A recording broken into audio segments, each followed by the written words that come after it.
Good morning, everyone. This is Dr. Mamal Ghazal, and today in this video, we will talk about the very important topic, photochemistry. Earlier in my photochemistry video, we talked about the basic information which was related to photochemistry, but in this specific video, we are going to talk about the Franck-Condon principle, fluorescence, phosphorescence, and other things. So photochemistry is basically the study of chemical reactions that are initiated by the absorption of light, which we are saying electromagnetic radiations, and it explores how light interacts with matter to cause physical or chemical changes.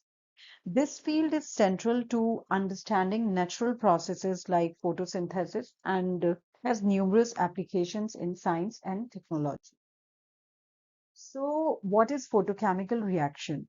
Basically, photochemical reactions are a kind of a chemical reaction which can be triggered with the help of a light energy and it's absorbed by a substance's molecules.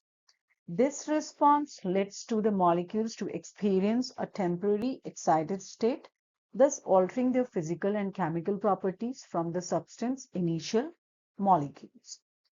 Photochemical reaction definition basically is the kind of a reaction which is none other than a chemical reaction that starts with light being absorbed as a form of energy. So photochemical reaction examples are the famous one and the common is photosynthesis, which is a kind of a photochemical process. You can see in this picture also, by which green plants, seaweeds, algae, and certain bacteria absorb solar energy and utilize it to convert the atmospheric carbon dioxide to carbohydrates in the presence of water. Vitamin D, which is required for bone and teeth development and even functioning of kidney while helping skin growth, is the chemical 7-dehydrocholesterol produced after exposure to sunlight.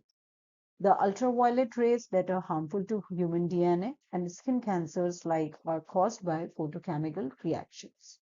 So activities that we encounter in our daily lives like xerography, photography, and so on are based on photochemical processes, whereas complex activities like manufacturing of semiconductor chips, the printing of newspapers are done by the aid of UV rays. Now we are coming straight to the point, Franck-Condon principle.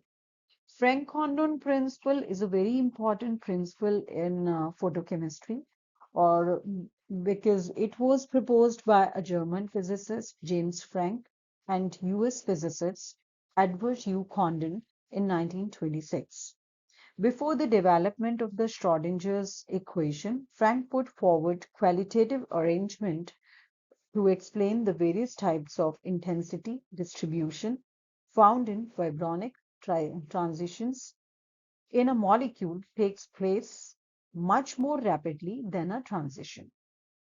So basically what is Franck-Condon principle explains to us that it states that an electronic transition takes place so rapidly that a vibrating molecule does not change its internuclear distance appreciably during the transition. And this principle is through a first approximation true since the electrons move so fast than the nuclei that during the electronic transitions, the nuclei do not change their position. So it basically explains what, like how electronic transitions occurs in molecules when they absorb or emit light.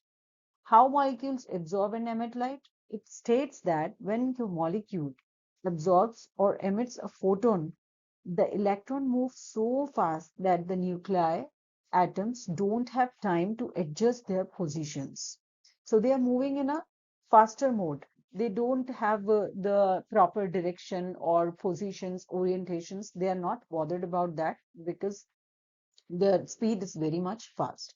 So basically what it is. The Franck-Condon principle also explains the intensity and likelihood of electronic transitions, such as absorption and emission of light in molecules. It's based on the fact that electronic transitions happen much faster than the nuclear motions. So the key concept of your Franck-Condon principles are electrons move almost instantaneously compared to the much slower moving nuclei. So when your molecule absorbs a photon and an electron is promoted to a higher energy level, the position of the nuclear remains essentially unchanged during the transition. Therefore, the transition occurs vertically, same bond length on a potential energy diagram. So this is the potential energy diagram where we can see that how your electrons are moving vertically and in the high speed instantaneously because they don't have the time to adjust their positions as well. So these are some of the real life examples which are related to your Franck-Condon principle, and we can see the Franck-Condon principle applicable here in these. So one is glow in the dark stickers. Here, when you expose the glow in the dark sticker to light, it absorbs energy and enters to an excited state. The electron don't jump straight to the lowest energy excited state, but instead land at higher vibrational levels because of the Franck-Condon principle. So over time, the electrons slowly relax down and release light as fluorescence or phosphorescence. Another example is instant camera flash. When you take a picture with a camera flash, the light is absorbed very fast. The molecules absorbing the light, which they don't have time to rearrange their positions. And this is exactly what happens in Franck-Condon transitions. The electrons move instantly while the atom takes time to adjust. Now we are coming to the point fluorescence and phosphorescence because when we are talking about the Franck-Condon principle, so whatever the examples we are having, so they are possessing fluorescence, either fluorescence or phosphorescence. So fluorescence and phosphorescence are the types of molecular luminescence methods. And these are two closely related photoluminescent phenomenon in which material absorb light and subsequently emit it.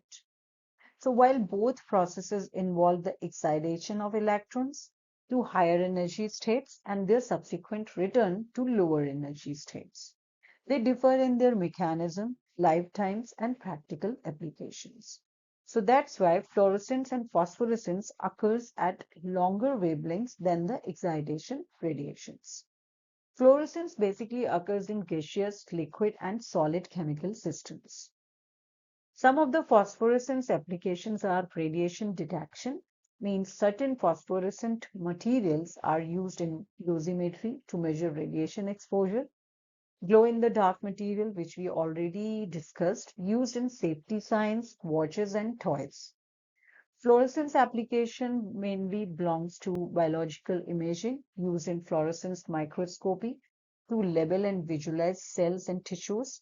Forensic analysis, which they are using fluorescence to detect the latent fingerprints and biological samples. These screens, which are of desktop and mobile, they are also based on the fluorescence and phosphorescence principles by which they are absorbing light and subsequently they are emitting it.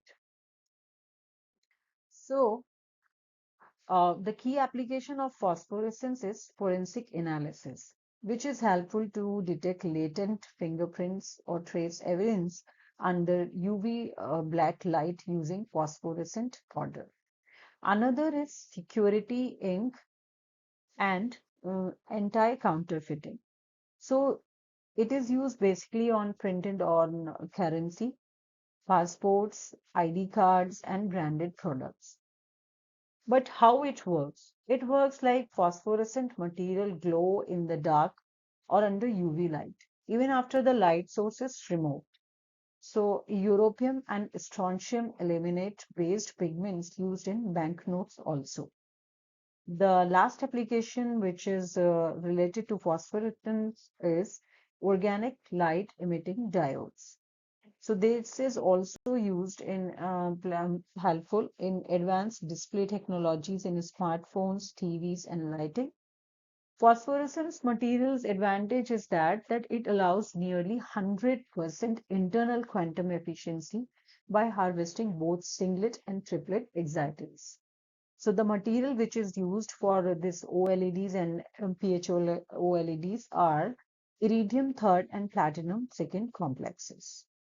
So these are some of the basic examples which are related to fluorescence and phosphorescence, and as well as the small description which is related to Franck-Condon principle. If you really like this videos, and please do share, like, and subscribe my channel. Bye for now.